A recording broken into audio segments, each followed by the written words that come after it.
Seperti yang sudah kita tahu, hidup adalah pilihan.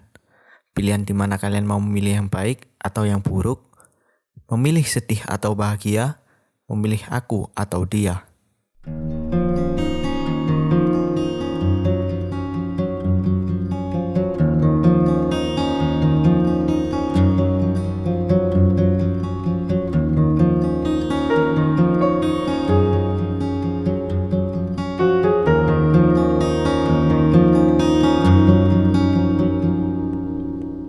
Pada tanggal 10 Oktober 2020, saya dan teman-teman ingin kembali menyapa alam. Ada rasa rindu tersendiri untuk kembali mengunjungi alam setelah sekian lama tidak menyapanya akibat dari wabah COVID-19 yang merajalela.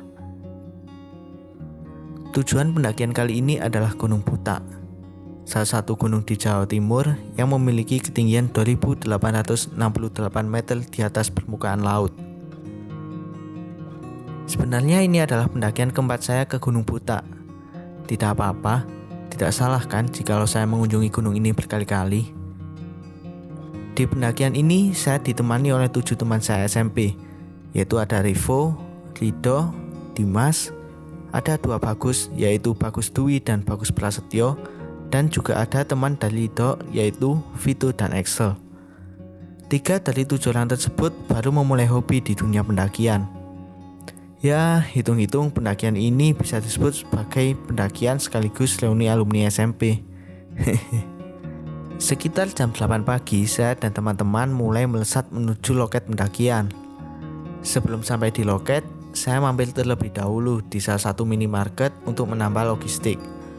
Di sini juga kami beristirahat sejenak di tengah perjalanan dari Kota Malang menuju Kota Batu. Akhirnya, sekitar pukul 9 lebih, kami tiba di loket pendakian. Saya melakukan registrasi, sementara yang lain beristirahat sejenak setelah menempuh perjalanan panjang. Mentari kian menjulang, pertanda kami harus segera memulai pendakian. Teman-teman, sebelum kita memulai mendaki Gunung Butak, mari kita berdoa sesuai dengan keyakinan dan kepercayaan masing-masing, agar kita dimudahkan dalam perjalanan, diberi kelancaran dan diberi kekuatan untuk mendaki. Doa sesuai keyakinan masing-masing, sudah dimulai.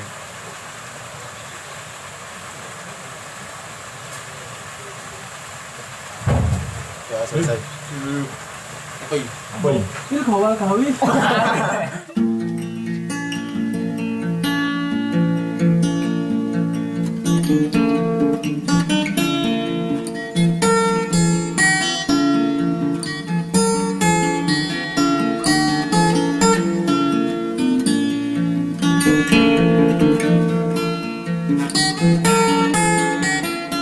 Baru saja langkah dimulai, musibah sudah datang menyapa. Sandal yang dipakai teman saya Dimas putus. Musibah kecil yang dampaknya bisa besar.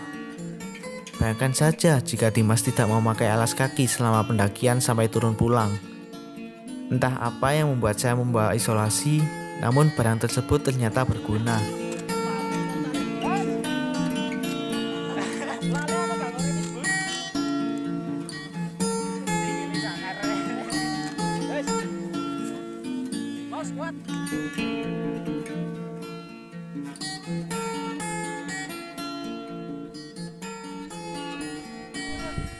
Gara-gara gak pernah olahraga, jadinya kayak gini. Gara-gara Sekali mendaki, langsung modar. aduh, Loyo. baru berjalan break terus. Mantap. 5 menit, woy.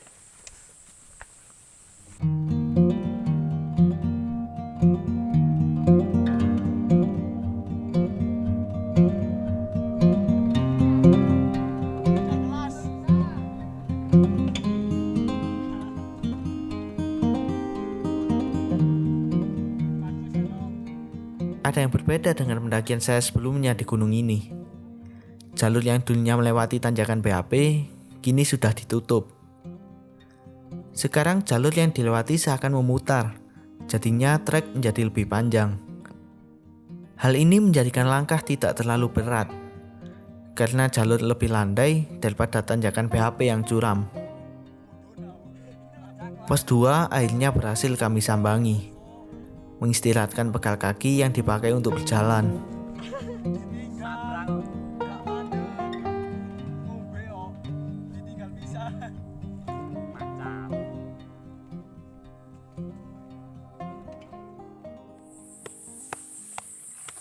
Dok. Naik gunung capek apa enggak? Lah ono wedok ora. Nah, iki. Wedok. Tuh, kon gak ngerti nggo nunggu wedok apa nih? Semongko. Wah. Tak disangka, salah satu hal yang diwaspadai dari awal ternyata terjadi. Hujan turun deras memaksa kami harus memakai jas hujan sebagai pelindung diri.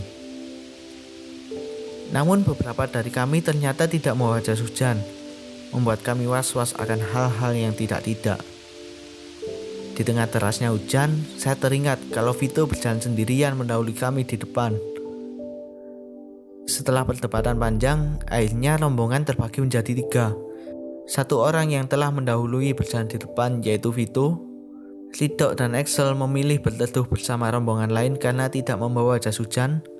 Dan 5 orang lainnya termasuk saya melanjutkan perjalanan karena harus segera menyusul Vito yang berada di depan. Di tengah perjalanan, ternyata 2 orang di belakang yaitu Ridok dan Axel berjalan menyusul kami berlima. Cahaya mentari mulai redup ketika saya sampai di savana yang luas.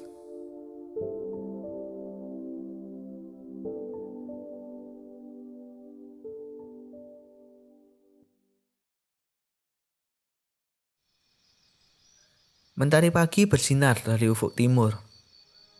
Summit cari sunrise yang telah direncanakan terpaksa harus dibatalkan karena gaya gravitasi yang terlalu tinggi. Iya, benar. Bangun terlalu siang membuat kami batal mengunjungi sunrise Gunung Butak. Tapi tidak apa-apa, mau sunrise ataupun tidak, toh puncak tidak akan kemana-mana. Dalam hal ini yang bermasalah hanyalah masalah waktu. Setelah berbincang-bincang di tenda, Vito dan Axel memutuskan untuk tetap berada di tenda dan lebih memilih untuk memasak makanan untuk saya dan teman-teman setelah turun dari puncak. Trek menuju puncak cukup menguras tenaga. Kami harus sering menekuk lutut sampai menyentuh dada karena jalur yang dilewati curam.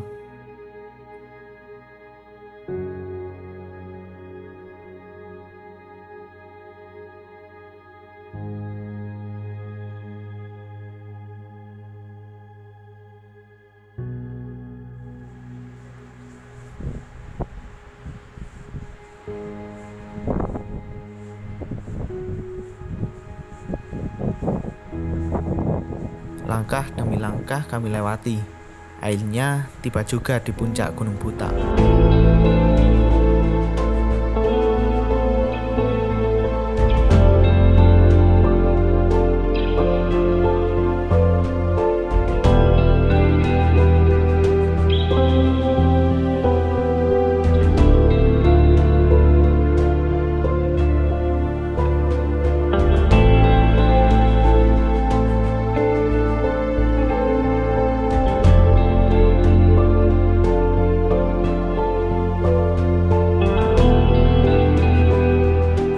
Rasa syukur dan haru kini menjadi satu. Hal ini karena pendakian ini adalah pendakian saya yang keempat kalinya ke Gunung Butak.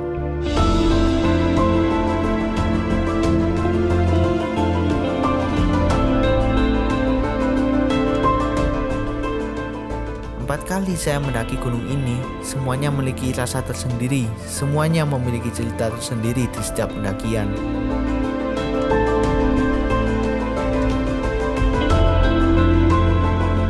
Perjalanan Gunung Butak memang sungguh menyenangkan. Meski hujan deras mengadang, badai malam membuat tenda bergoyang. Hal ini menjadi pengalaman tersendiri buat saya dan teman-teman. Bukankah guru terbaik adalah suatu pengalaman? Sampai jumpa dan salam lestari.